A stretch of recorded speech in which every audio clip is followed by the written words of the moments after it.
So from there, this has been like, on the race.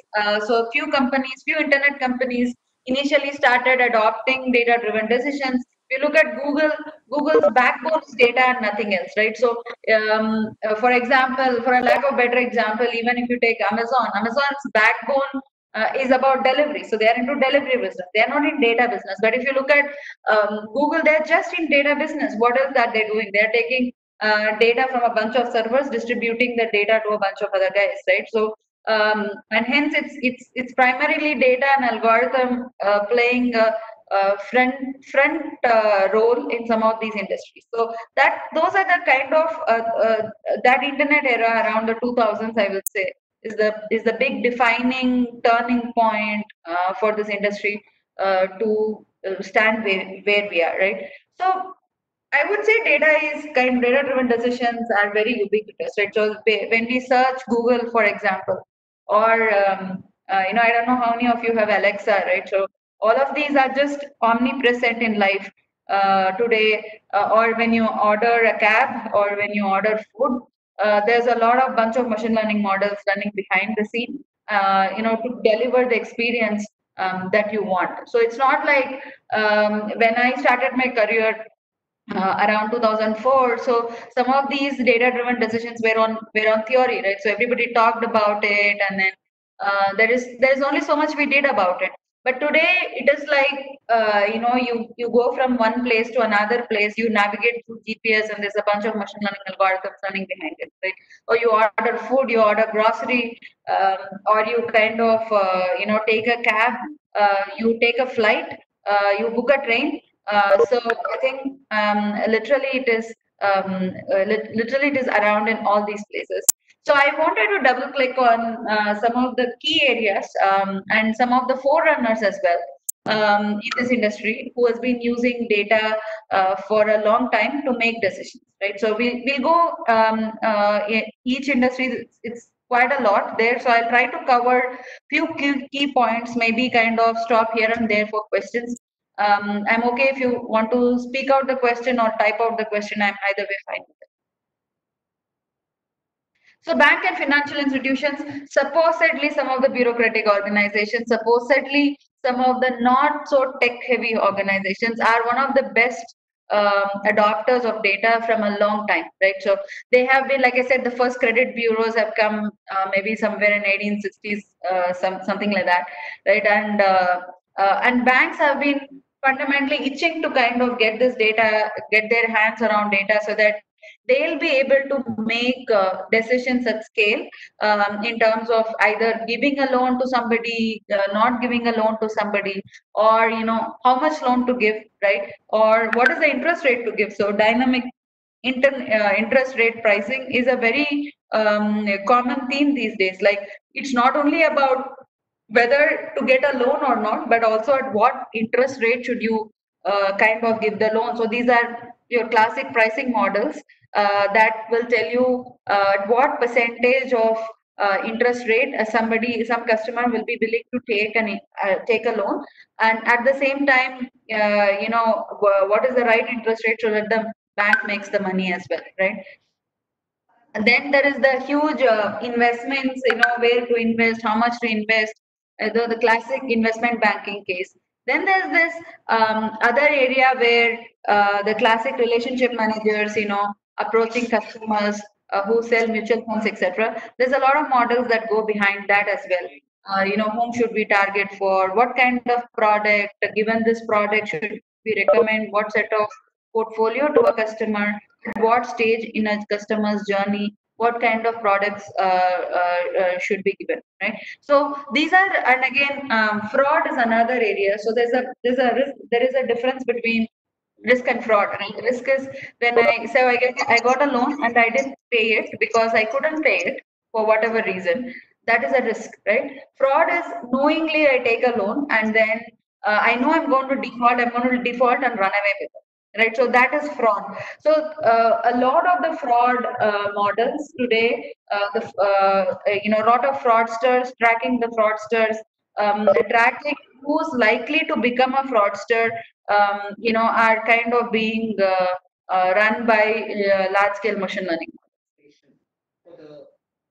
I'll just stop here. Maybe, I'll see if there are any questions out here. And if there are any questions or if somebody wants to ask me a question, I'm fine to answer as well.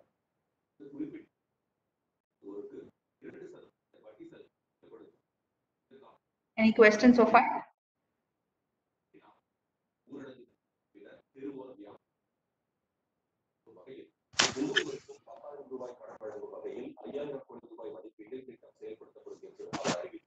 Okay, I would encourage you guys to kind of type out the questions if you have any as well. So even if you don't want to speak out the questions, it's fine. It's kind of going to help me, understand where your interest lies, etc. So the next industry to the banks is retail. Again, another very traditional industry. Physical fine first. Most of all, it's a extremely challenging thing because unlike a website, you can't track data left, right, center. So it's a very brick and mortar industry, heavily dependent on your sales and logistics and also a lot of other challenges, right, with respect to product size, inventory, etc.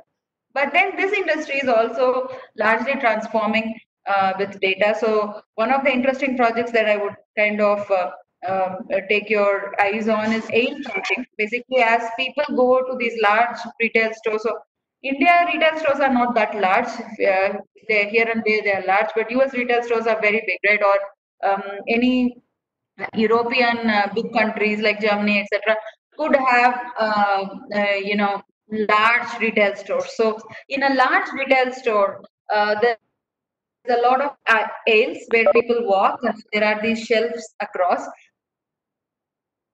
making sure their merchandise is kind of placed at the right point in time. So so that people pick up the things and also can increase their basket value, right? So earlier this used to be done like based on bills, like what I bought with what. So the term market basket analysis itself, I don't know if some of you have heard of it. There's a term called market basket analysis, where people say that if you buy milk, there's a high chance that you are going to buy eggs or the other way around.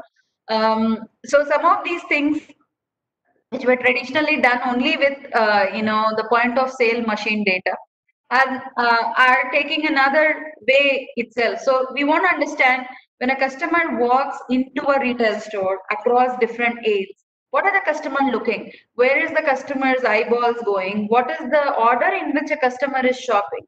What are the customers searching for? Are they picking up something, putting things back? And let's say if you want to talk about a combo offer to the customer, what would be the right place? Maybe the customer is standing right in a lane where rice is sold. Possibly that is where you may want to sell the customer salt and sugar, right? Maybe you send a push notification on their phone, and based on the location on the store, location in the store that they are traversing, it's possible to send certain notification on certain offers that may be very relevant to that part of the store, right? So that's called the aisle tracking, and then you could get real-time offers, etc. And also some of the image processing work, etc., in retail can happen on fraud detection, right? So there can be cameras everywhere, and using image processing, you know which person has picked up something and not paid for it. The other big thing that is happening in retail is also the fact that, can we automate the whole process? Can we reduce the number of staff who's standing in the retail, right? Can that be answered by a bunch of bots which are standing in the retail store? Even now plenty of stores in the west have an automated checkout, right? You buy your things, you scan it, and then you check out, etc. There are very few store helps. They want to kind of get it down, maybe put a bunch of bots there could kind of help you answer a bunch of questions, and then they also help you pick up things, and then they sell things for you, um, and then there is the customer ends up buying more, and also has a very good user experience in the store. So that's the kind of the retail revolution that's happening in the AI and data science world.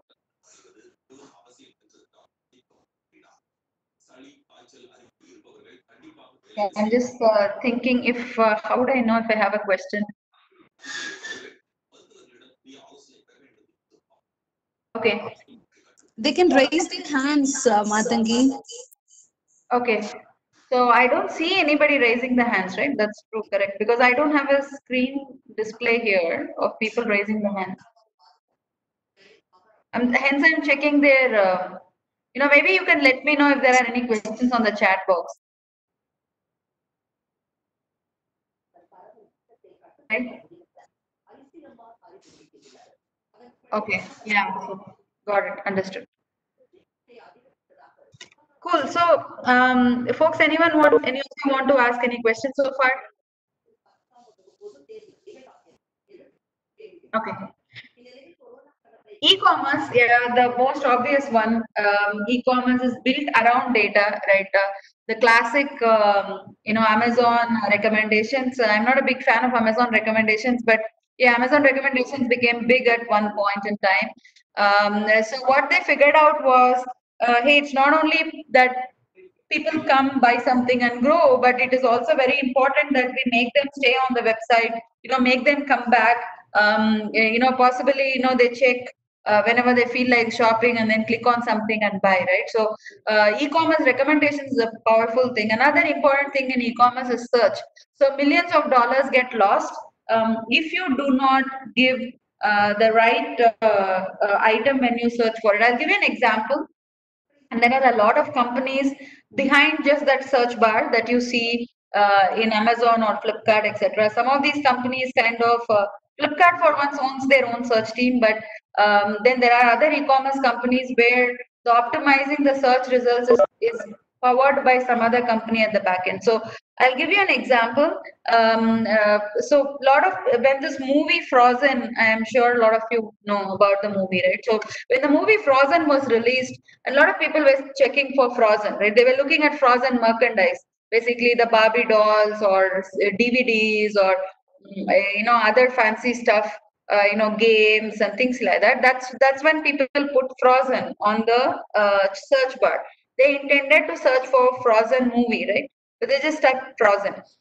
What ended up happening was a lot of frozen foods and frozen items and winter wear started coming as the results, right? So this is, and you can see a lot of people got put off by it, and then they go to other websites. Whoever understands what they want, they could buy. So then there was some company which kind of optimized it to context of the search, right? It's not only about that I search for the word frozen, but it is on what context I'm searching for the word frozen. So when I'm searching frozen, macroeconomically something else is happening, right? Or there are some trends that is happening, etc., which is not very privy to that e-commerce company. Right? So e-commerce has nothing to do with per se Frozen movie getting released, but if the search is very aware of the Frozen movie is released, and people when they type Frozen could actually mean a movie or a movie merchandise rather than frozen food.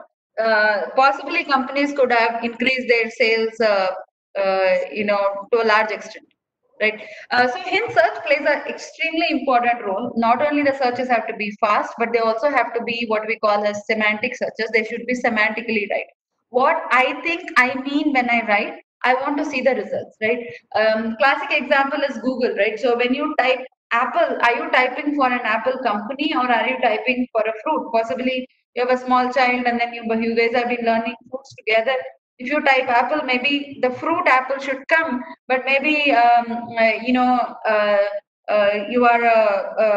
are a gadget, you are into gadgets, you are trying to find a new gadget, etc. You are into a different stage of life. When you type apple, the iOS product should start showing up, right? So that is called a semantic search. Again, a lot of areas and interest kind of happens in this area. One other classic example that I can give you on searches is that right. Let's say we type coffee, right? For example, So should we show here? Do you mean you want to go to a restaurant that has coffee, or do you want to? Did you mean a dish like coffee, right? So how do we disambiguate what the user means, and can we use some of the user's history, how they have browsed this data earlier to predict what the user actually wanted? It is not only about what the user searched for. So we want to go beyond that and then understand what the user wanted for. I think somebody has a question. Arun, do you have a question?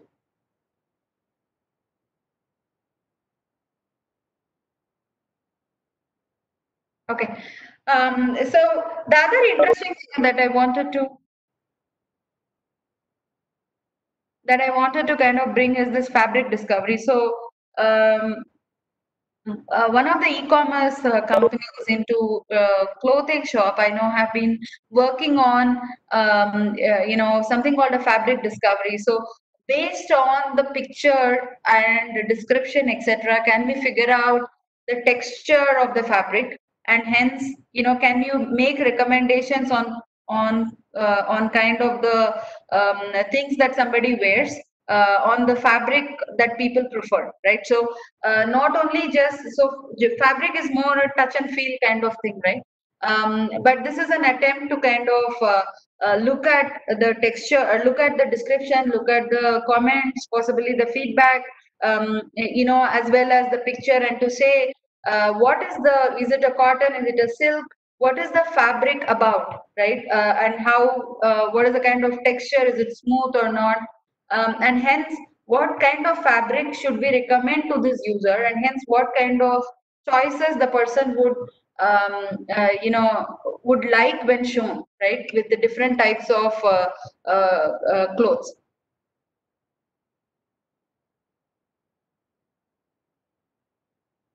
Yeah, so this is an apps with a service delivery. I'm kind of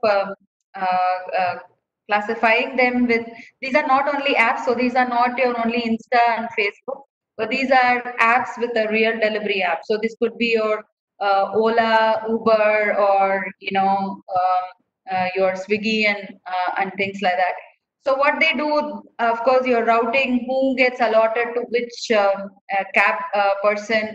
How do you know at what point which driver will be available? How do you tell the drivers where there is enough traffic so that they can go and position themselves there? And how can you help on things like when you do recommendations, right? Like let's say on a food app, you are doing recommendations, right? So how do we know that what food you buy and what food you like, and hence which one to be shown?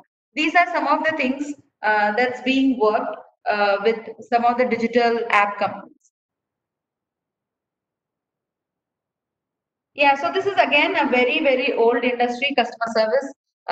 This is one industry which did not move into technology for a long time. They were handling so calls used to come, people take up the calls, or, the industry was running quite a long time with just, handling calls manually, servicing the customers manually, etc. And things started changing with at least in the last 5, 6 years. Um, with customer service bots and virtual assistants coming into play. So now let us say, when a call comes, like let's say, let's take the example of you are complaining to your Airtel or Vodafone or some telco service provider saying that, hey, your bill is wrong, right? And then some person picks that call up, or you go through a myriad of IVR options, and you end up talking to the person finally to get a small question like, possibly your data charges are high and that's why your bill is high. Now, can a bot handle it? Why can't a machine handle it? Why should the user go through the entire flow of IVR and explaining to the agent, etc.? So the customer service industry is kind of experimenting in some of the cases, successfully done. Moving from a very manual, human heavy industry to a lot of some of these processes being completely driven by voice and text bots. So that's kind of some of the industry. I would like to kind of hear from you guys if there are any industry that you want me to talk about or ask me specifically on how machine learning runs in that industry. I would be kind of happy to answer those. So I'll pause here for 2 minutes, give you time to kind of type out your questions. So, yeah, Samyukta has raised a hand.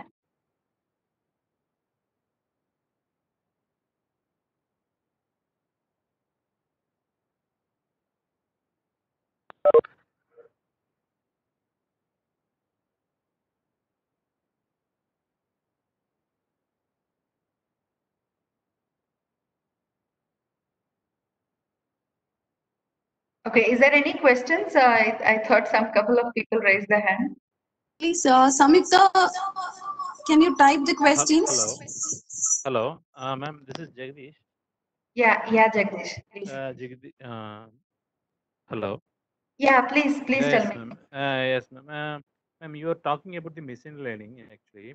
Yeah. See, when we are having it talk about the machine learning, we could also hear the deep learning, neural networks, and data science, everything. So, can you first actually differentiate what is that? What is those concepts clearly? You're asking the difference between data science, machine learning. Data science, yes. And what is the main significant contribution of data science in a machine learning? What is the requirement? Sure. So, see, fundamentally, data science is about crunching data and making meaningful actions or driving decisions out of it, right? So, machine learning is a class of algorithms which kind of help the data science field. So, they are interchangeably also referred to each other, data science and machine learning. People interchangeably use machine learning and data science. This per se, I would say machine learning is bunch of a class of algorithms where you help the machine kind of learn from the data that we have. Right? So your classic, neural network is a class of machine learning algorithms. Right? There are many algorithms. Neural network is just one of the algorithms. Maybe we can call all the algorithms which is doing some amount of learning, supervised or unsupervised, from the data that we have as machine learning. And machine learning helps the whole community of data science. Okay. Ma'am, another one question. Sure. Yeah, actually, this machine learning that based on the data science, the data we have, right? Yeah. So if we have more data, actually, then can we have a efficient machine learning process? So the machine learning depends on the data what we are having. That actually, obviously, we called as a big data, right? Right. Yeah, is it correct, ma'am? If we have a data, more number of data, can we have a efficient or very good machine learning algorithm process? Okay, so it should be meaningful data. That is the first thing, right? So I'll give you an example. Let's say for example, we want to predict people who will buy ice cream, correct? And the data we collected, we want to predict whether Jagdish will like ice cream or not. Okay. Then we collected some data about Jagdish's school, or we collected some data about Jagdish's college and his marks, and possibly even Jagdish's income, right? Or what color shirt Jagdish wears, etc. Now, this is also data, and I say, like this, I have millions of data. And can I predict whether you like ice cream or not? I cannot say that, right? Because these data may or may not make a difference, right? The color of the shirt you wear may or may not predict whether you like an ice cream or not, or which ice cream you like or not. Instead, if I have collected less number of data points, but I've collected more relevant data, for example, what is the ice cream Jagdish normally buys? Where does Jagdish live? Or what kind of, what kind of sweets you eat, what kind of dietary preferences you have, those possibly could predict what kind of ice cream you will like, right? So hence it's not only about collecting massive amounts of data, but the data should be very meaningful to what we want to use the data for, right? So having said that, collecting any data, we can make some meaningfulness out of it. We see a lot of big companies doing that.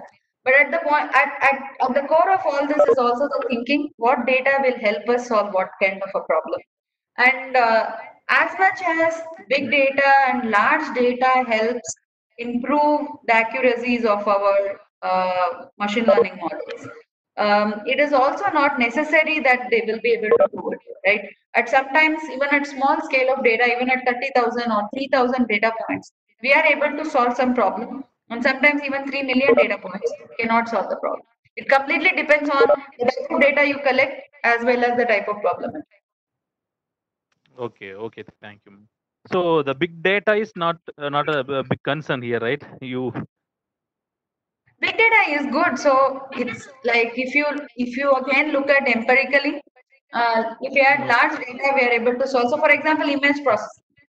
What did people do? The classic ImageNet kind of classifiers, they collected huge data and were able to label, a cat picture and a dog picture and whatever, a car picture, etc. at scale, right? And then the computer is able to learn because why? Because whatever is the image is the answer is in the data that you collected, right? To take another example of the same ice cream thing, let's assume that people like different kinds of ice cream and there is no pattern to it whatsoever, right? Let's assume in a world where when you like an ice cream, it's very random. Today I like this ice cream, tomorrow I like some other ice cream, day after I like some other ice cream. Let's say if this is the truth, in how much of our data you collect, you cannot solve this problem, right? So at certain types of problems, of course, collecting more data absolutely makes a lot of sense. But for some cases, if it is really a random phenomena, it's beyond our hands, then collecting as many data points as you want will not solve the problem. Yeah, okay, thank you. Okay, so I think some more questions have come, is it? Yeah. So one question is, what is the difference between data science and data analytics? See, the difference is very blurred. And at some point, I would rather have, both the talent in one person rather than in two different person. But if I have to give a very practical definition of it, analytics kind of more deals with, data collection, data warehousing, data analysis. Machine learning models comes under data science.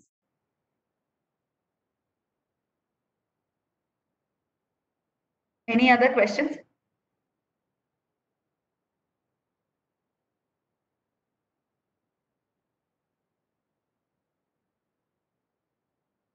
Okay, so I kind of come to the end of the presentation. These were some of the industries I thought, they are using data in a big way and kind of trying to make very data-driven decisions. But other than that, there are plenty of industries out there that I've not called out here. For example, automobiles, manufacturing companies, and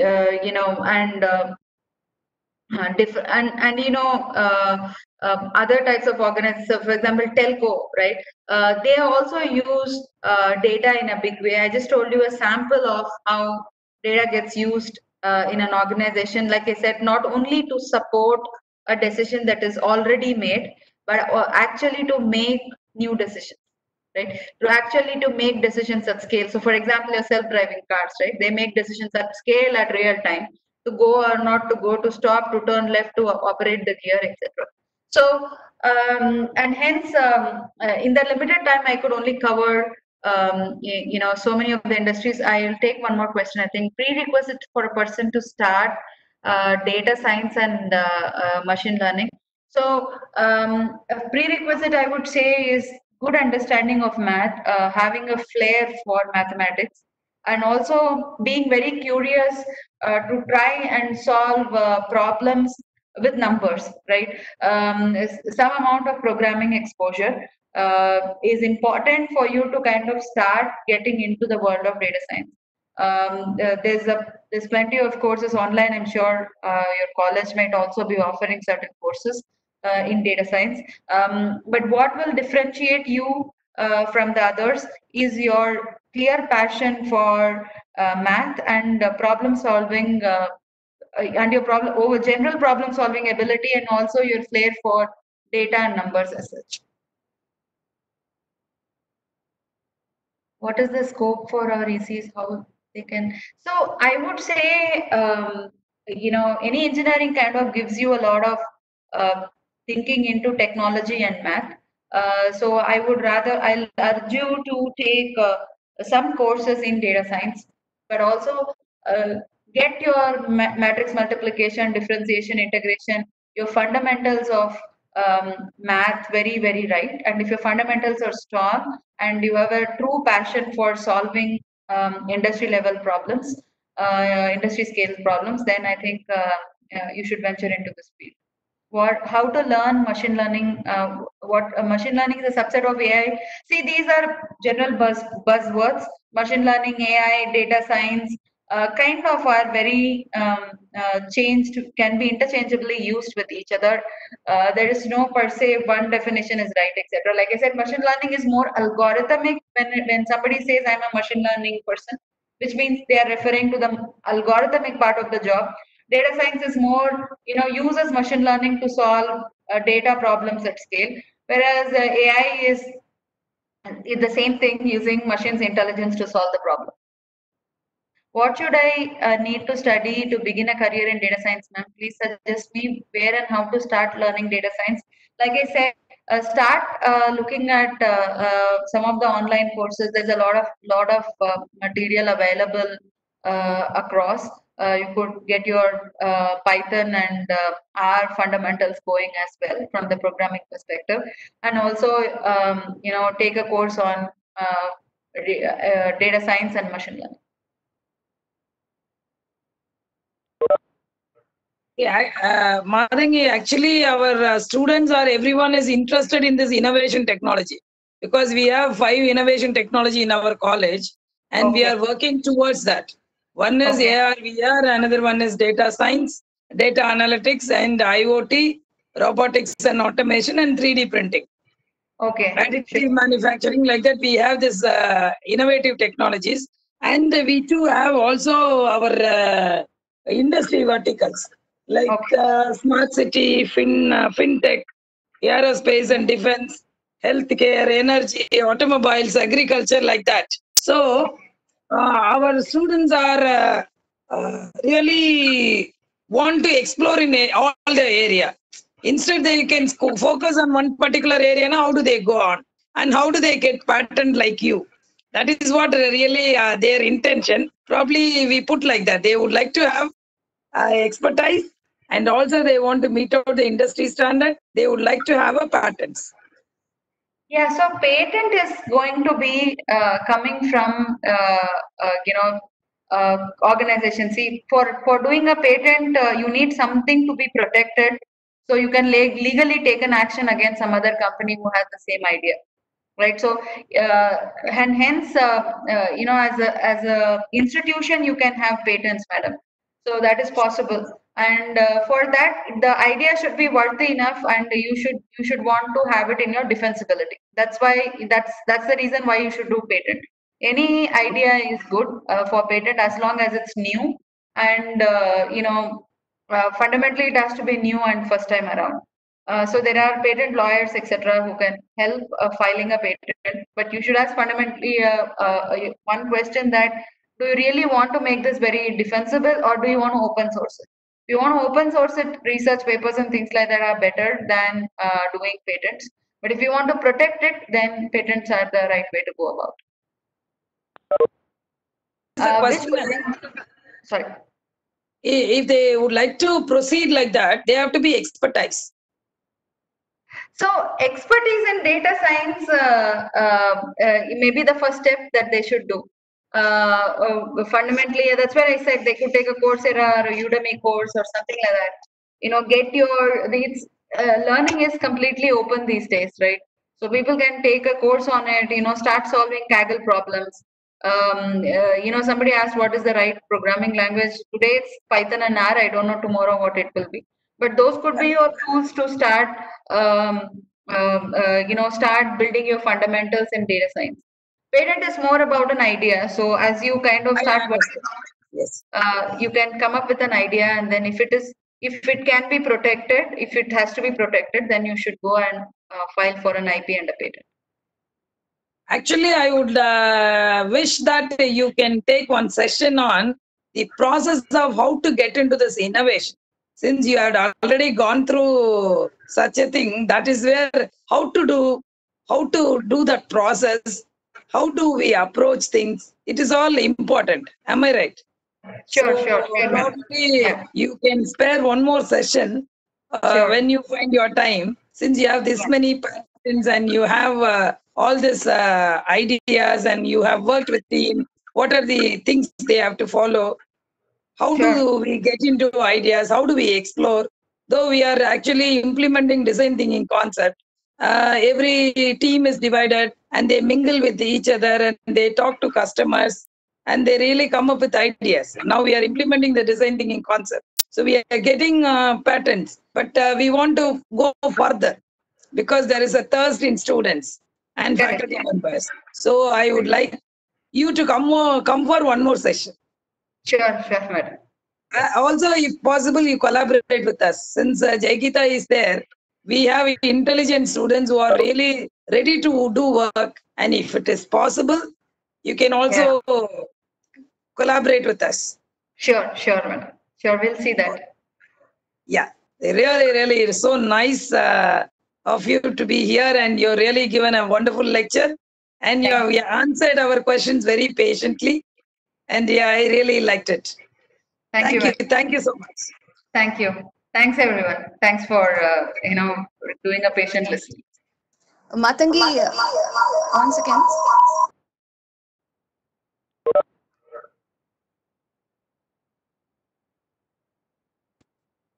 Talk so thanks for sparing your time.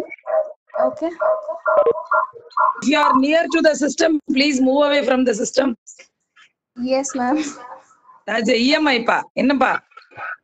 Yes, ma'am. Matangi, she's very busy from the morning, and later on she spared a little time for us. Like it's a very big time actually for her, right? Thank you, Matangi, for accepting my invitation and giving a very good lecture. Sorry for some inconvenience caused during starting of the session. No problem at all. Thanks. I had a lovely session, and great to meet so many students in one platform. Thanks for giving me this opportunity. Thank you. Thanks. Yeah.